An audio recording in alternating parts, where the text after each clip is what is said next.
everybody, welcome to Fab Fit Friday. I'm so happy to be here, but it's going to be short.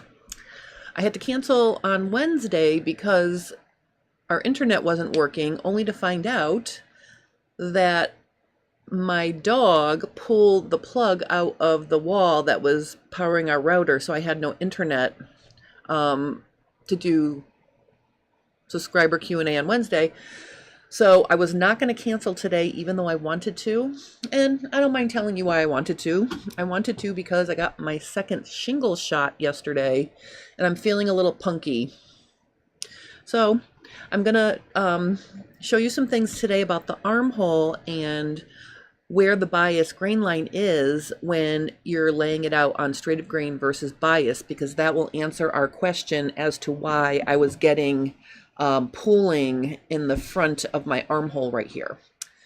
So let me just stop and say hi to Melissa from the UK. Hello, hello. Hi, Andrea. Welcome. Hey, Jason. Hey, Vicky. I'm happy to see you guys. All right, so I have a whole bunch of paper here that... Now, in following my rule, I always trace a copy of my pieces before I start making changes to it. So I've already copied my armhole so I can play with it if I still have energy after I show you all the other stuff I want to show you. So I have that ready. And then I made this fun little chart. It's also, well, it's not a chart, but it's, I made a fun little graphic to show you where the bias is depending on how you lay out your pattern pieces. And I thought that would be fun to look at. And then I'm going to show you how that translates into fabric. Quilt and sew for fun. Hello, hello. Okay, so I'm going to switch my view here. And you can see I've got this lovely, diagram right here. And what I tried to show here is, I hope this makes sense. Hey, Lean, welcome. I'm going to move me out of the way over to here, I think. All right, so now I can show you this.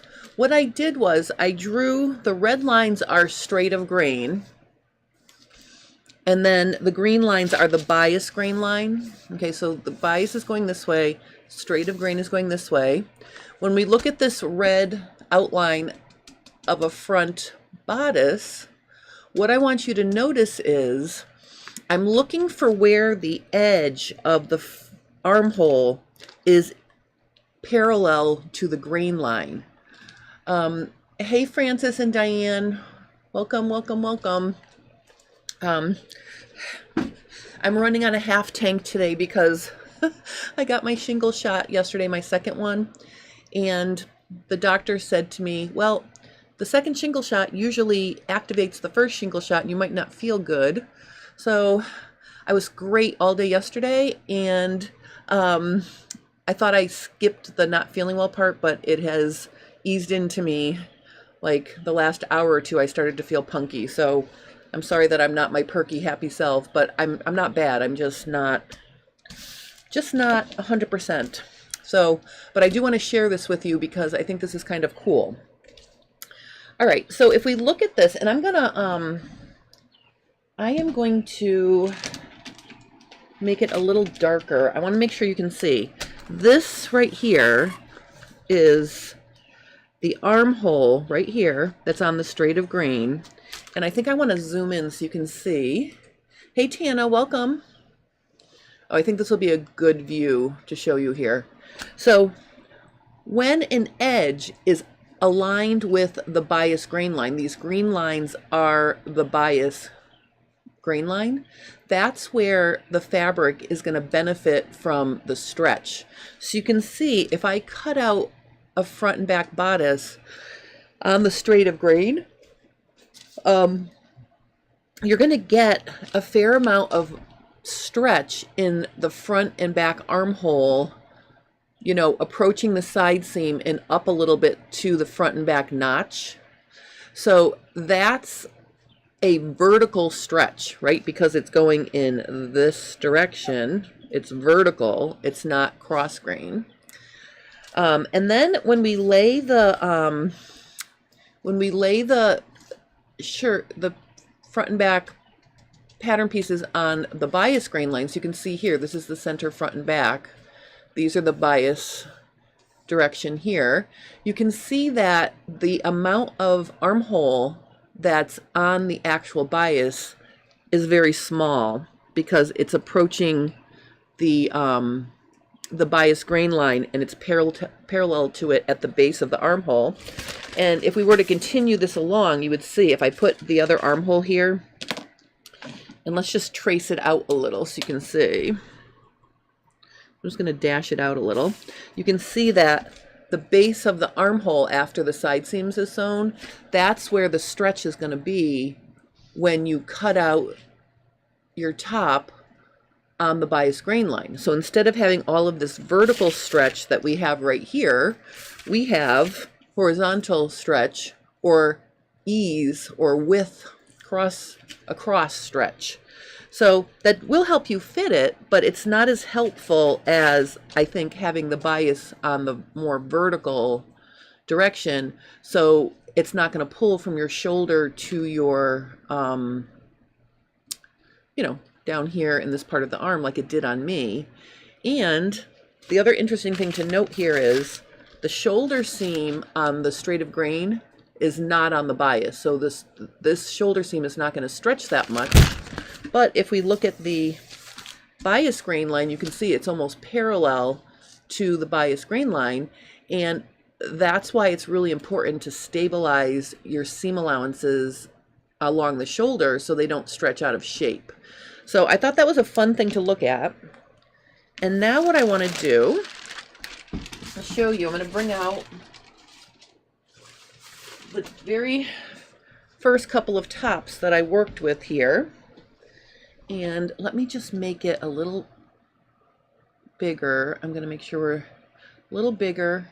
And I think I'm going to blow the camera out. Hi, Susie Berry from Palm Harbor, Florida. Welcome. All right, well, apparently I can't change my exposure, so I'm hoping you're going to be able to see this. Here is a top. This top was cut out on the straight of grain. And what I want to show you here is, remember our diagram, this is approximate area where the armhole is approaching the bias grain line. And what I want to show you here is, look at, see, we've got give here, right? Because that's the bias grain line. So that's going to help the armhole stretch up to the shoulder, I think, a little bit better than, here's a bias version. And I'm using these two because they're the same fabric, and I haven't finished the armhole edges yet. But you can see all the crinkle here that's still here in the fabric after I had worn it for a while. All of these crinkles right here were being pulled because my armhole was too short. Okay, and notice here, if I go to pull this, look at, no stretch. There's no stretch there, right?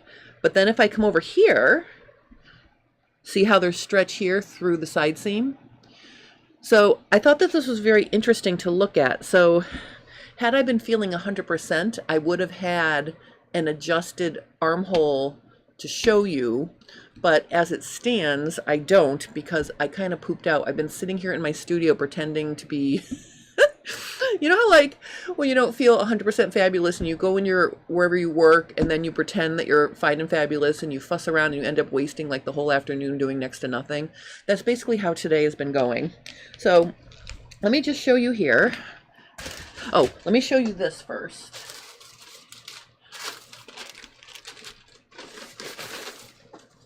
So this is the pattern that I joined the side seams to get rid of the side seams. Hey, RT Blades 4, I'm so happy you're here on time. Welcome, welcome. We're talking about the bias grain line and where it's contributing to the stretch in the armhole. All right, so going with what I showed you on our little diagram, the stretch is going to be in here, right? So like from here to here is really where this is going to stretch. And again, that's going to give us ease across the body, but it's not gonna, I mean, it might give a little length because it's here, and it might give this a little bit longer. But remember, I lost this much, oh, there's this much overlap. See? Okay, when I put these together, I lost almost an inch of this base of armhole, and this armhole fit better than when I had the side seam.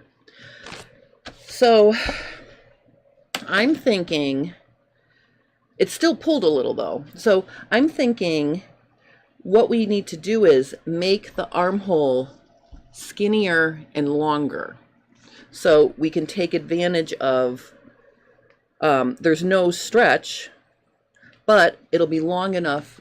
You know, you're going to add length to compensate for the fact that there's no vertical stretch on this. Because remember, let me show you this one more time here. We're dealing with this version where there's just a little stretch here, versus when we cut it out on the straight of grain, we've got all of this stretch because it's parallel to the bias grain line right there. So I'm thinking if we make the armhole a little longer, and we make, it's almost like I just want to reshape it. Now, it fits across nicely, so that's where I got stuck, or that's where I was debating what the next steps were going to be. So let me just cut these out so we're not making a big mess of paper here. All right, so I'm just going to cut out my front and back here.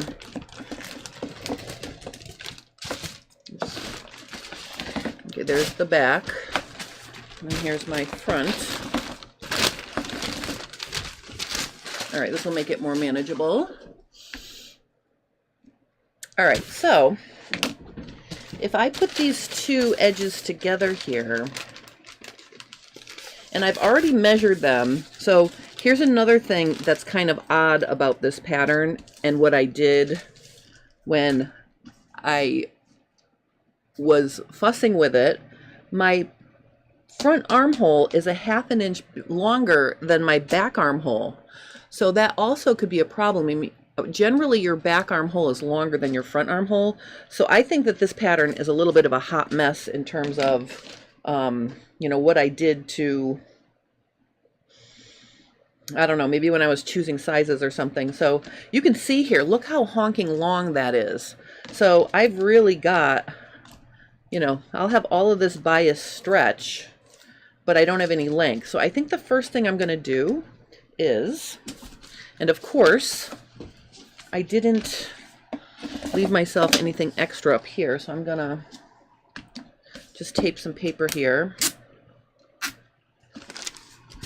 Let me just put some paper right here.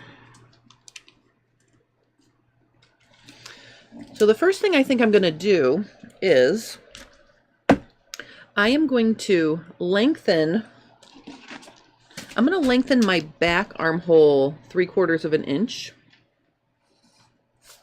like this. And I'm going to shorten my front armhole. Hey, Julie Moore, welcome. I'm going to shorten my front armhole. I think just a ½ inch, but notice I don't want to lose this shape right here because that's the shape I need to connect front to back armhole. So I think what I'm going to do is I'm literally going to just cut it over here, and I'm just going to get rid of a ½ an inch right here. So that means I'll slash and slide it down. Oh, if ever you do that, just give yourself a guideline to match it back up like that. All right, so now you can see what's happening here is I've made my back armhole longer than my front armhole. And I'm just going to have to true up that neckline. But see, I shortened it without losing that detail I needed. So what I'm going to do here is I'm literally just going to split the difference. So there's the middle of the adjustment of where I have to, okay, there's the middle, right? So I'm just going to redraw this. Well, not with that. I'm going to use this slight curve here. So basically I'm just going to redraw this so I skim a little below the adjustment and add a little above the adjustment, kind of like this. All right, so there is my new neckline is now trued up, okay? And I did shorten this a ½ inch, but remember I lengthened this 3/4, so I've added a 1/4 inch to my neckline, and now this is going to measure 11 3/4, and this is going to measure 11. So you can see how now this is 11 3/4 inch, and this is only 11 inches because I cut off a ½ inch there, and I added 3/4 of an inch there.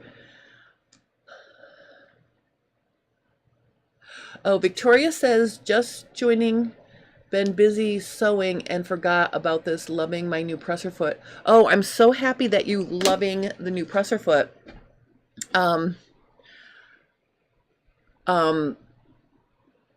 Because I took my little Janome gem that I used to make the second video to my mom's yesterday, and I had to add a little, almost like a keyhole opening in the back to give her more room to get it over her head. And I used that presser foot, and I love that presser foot. So in the case of, you know, the smaller machine, I had to tape it to my machine, but I absolutely loved it. And I'm going to do a exclusive newsletter tutorial. My newsletter will come out sometime over the weekend, and I have a tutorial showing how to cut a slit at a center back neckline and make a continuous placket that extends into a tie to tie it in the back to close it. So I did that, but I will tell you, it made it so much easier to have that hem guide presser foot there to keep everything nice and honest. I love it.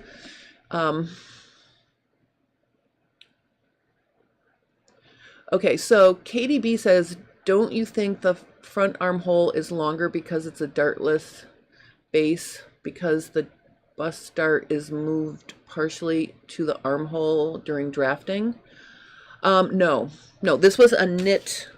So if you go back and watch the first episode of this bias sew along, I used my knit sleeveless top pattern to start this. So there's no bust dart in this pattern. I just picked a size that was 1 inch bigger than my full bust to give me ease. Now, I think, you know, I just think also, I'll tell you why I think my front armhole is longer than my back armhole here. If I have, okay, so like if I measure down to about, let's go 11 inches or so, somewhere, oops, wait a minute, you can't see what I'm doing. If I, oh, Jesus. All right, so my lens just fell off my camera. I hope my husband's not watching. Hold on.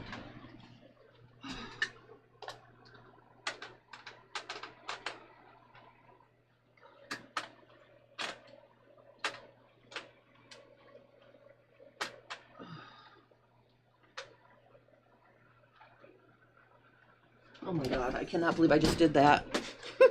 Well, thank goodness it's still working. Oh my goodness. All right, so, yay, we're still working. I'm so sorry that just happened. Oh, Jesus! Hold on.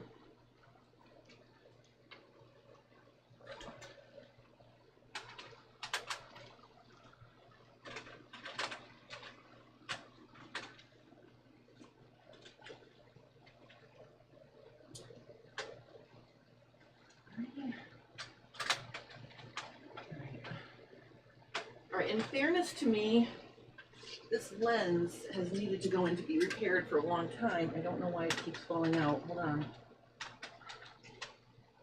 Oh sorry. I wish I had elevator music to play for you.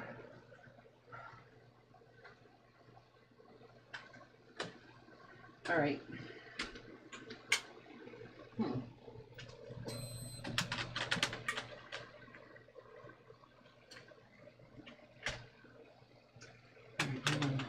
Oh, maybe I do it.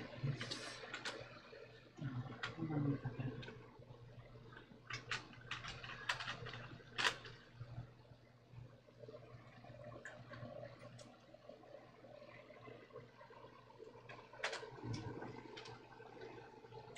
All right. All right, hold on 1 second. Hold on. I'm sorry.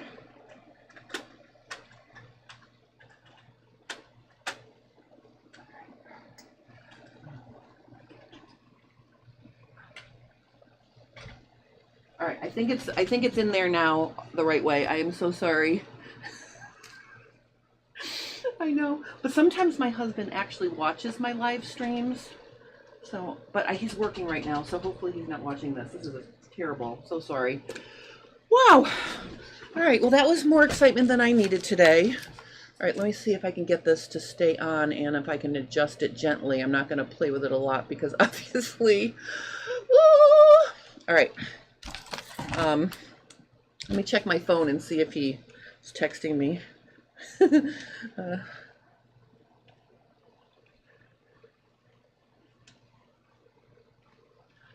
Okay, no, he did not notice. Yay. All right, so basically, all right, so what I was doing here, all right, I know what I'm doing. All right, here is my shoulder. Okay. It's fine. It'll be okay. All right, so I just want to show you here. I'm just going to measure down to about 12 inches, which puts me right here. So this is approximately where my apex is, right? So if I were to draw a circle, and I'm just going to do, I like to do about a 6-inch circle, so I'm literally just going to dash around here to show you. This represents like the fullness of my bust, let's say. It's not the entire size of my bust, but I mean, this is just giving you an idea of where my bust is here. All right, so see how I've got this, my bust is here. Notice for the shirt to make it around, this is being popped up by my bust. So this, the distance between here and here has to be, you know, wrap around to my side seam. So all of this extra length here is what I think is making it longer than, you know, longer than my front, than my back, because in the back, I don't have a bust, right? Like literally this has to wrap around the side of me to my, my side seam. But I think that that's why in my case, this is bigger, but I shortened it 1/2 inch. I lengthened it 3/4 of an inch here. So I've added a 1/4 inch of ease. Oh, Pat says, holy cow, you're working extra hard today. Yeah, it's on though. I can jiggle it. I think I put it on properly. It's okay. We do have to send that lens in to get it fixed to Canon, and that's going to be sad because I won't have it for like a month or something, but it's still working okay. All right, so now also remember I lost about 1 inch here too when I overlapped it to join my side seams. So I think what I'm going to do is I'm going to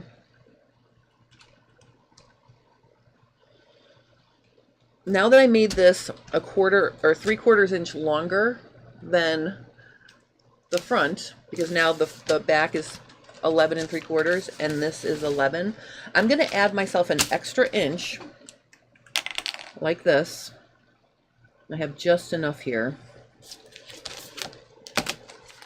And I'm going to have to figure out what that neckline is doing. But I'm going to add this, and I'm going to cut out another sample, and I'm going to sew it together, and I'm going to see how it fits. And what I'm going to do is I'm not going to sew the shoulder seams together. I'm going to pin them together where they fit. And this is where I wished I had had this already sewn for you guys. I'm sorry that I'm feeling like a little bit of a sad sack today, but all right, so what I'm going to do is I'm just going to join up my neckline here like this. Because remember, we want to have a nice smooth transition front to back. Let me see if I can zoom in without dropping the lens on the ground. Okay. All right, so I think what I'm going to do, oh, you know what? I'm going to solve this problem, I'm going to untape this, and I'm just going to add the inch over here. That way I won't have to play with it.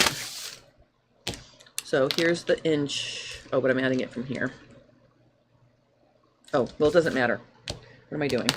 I am going to tape some paper here. Okay, and then I got rid of the 1/2 inch, so just to keep it from getting confusing, I'm going to cut that 1/2 inch off, because that wasn't part of the pattern. This wasn't part of the front anymore because I took it off. So now I'm going to spread this 1 inch over here like this. So I'm just going to put my ruler here, and I'm just going to line it back up like this. So instead of adding it at the top of the shoulder, I'm going to add it right there. That'll be easier because I don't want to fuss with this curve.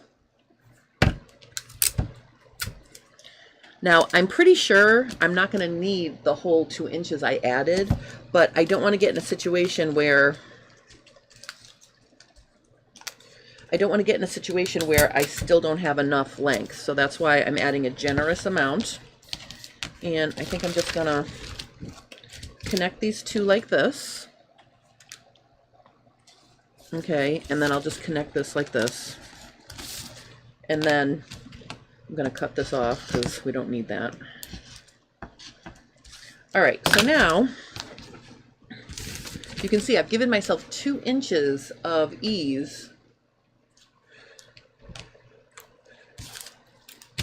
So basically now if I line these up,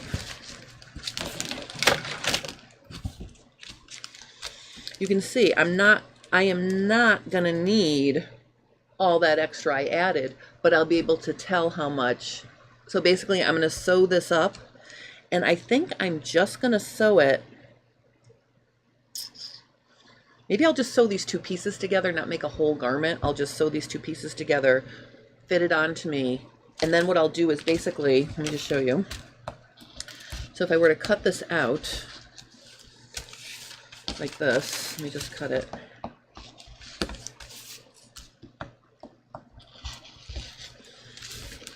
And I'm also going to play with maybe making the armhole a little bit skinnier. Like maybe I can take off a little bit more at the base of the armhole too. I'm going to play with it. So let me just cut this off like this. All right. Okay, so you can see what I'm going to do here is I'm literally going to pin it together. Maybe what I'll do is I'll pin it together at the original seam, which if I added 1 inch, the original seam or where I need to stitch is going to be a 1/2 inch below that. So I think what I'm going to do is I'm just going to pin it together here like this in fabric, and I'm going to try it on, and I'm going to see if I can get that armhole to be to fit me. And here's the cool thing, if I just pin it together at the shoulder, I can let the front and back out or take it in to give me what I need to get a nice fitting armhole on the bias. So that's what I'm going to do to fix this issue. Yeah, that's what I'm going to do. And I'm very, very sad and sorry that I didn't have this already sewn into fabric for you, because I really wanted to do this fitting with you during Fab Fit Friday today. But I think I'm done for now. I have a huge headache. So next week you will see the results of what I started here today. I will finish the, readjust my armhole, and then I will show you how that looks. Now, if you remember from last week, the top without the side seam fit better. And again, I'm just going to remind you, I got rid of an inch at the base of the armhole when I overlapped the pieces to get rid of the side seam. So it's going to be very interesting to play with this and see what happens. Somebody asked me if I was going to do a project from this book. And I'm going to check with Julianne and make sure it's okay with her if I do a project from this book. So I'm going to check with her first, and if she says it's okay, after I finish the V-neck top I'm working on now, I'm going to show you how to make a garment using the process in here. So I'm going to check with her first though, because I don't want to step on her toes, or I just want to make sure it's okay. But I want to thank everybody who did purchase the book, because I know she really appreciates it. Even though I put an Amazon link, she does get paid from the Amazon, and also I put another link where you can get a signed copy, and it's spiral bound. So if anybody's interested in that book, check those things out. I will see you for a full schedule next week. I am planning on being my 100% perky self, and we'll have lots of fun next week. Fit Tip Tuesday next week is going to be Demystifying Top Down Center Out Part 2. If you missed it, I showed one of the reasons why some people can use top down center out and it works, and why other people cannot. So next week on Fit Tip Tuesday, I'm going to be showing you another thing that you can do if after balancing your leg, your front crotch is not in the right spot and you need more sitting room. So that's what I'm going to be dealing with on Tuesday next week. For subscriber Q&A, I'm going to be doing matching plaids and developing a pleat into the Sorsha Classic Slim trouser pattern for Lean, because she emailed me and asked me. So I'm going to be doing that on Wednesday next week. So I will see you for that. And on Friday, you'll see the results of what happened with my armhole. So that's what we're going to be doing next week. So thank you guys so much for joining me. I'm sorry this is a super short one, but I'm sorry. But anyway, thank you guys so much for joining me. I love seeing you guys. And yeah, so thanks. And I will see you again very soon. Have a wonderful weekend, everybody.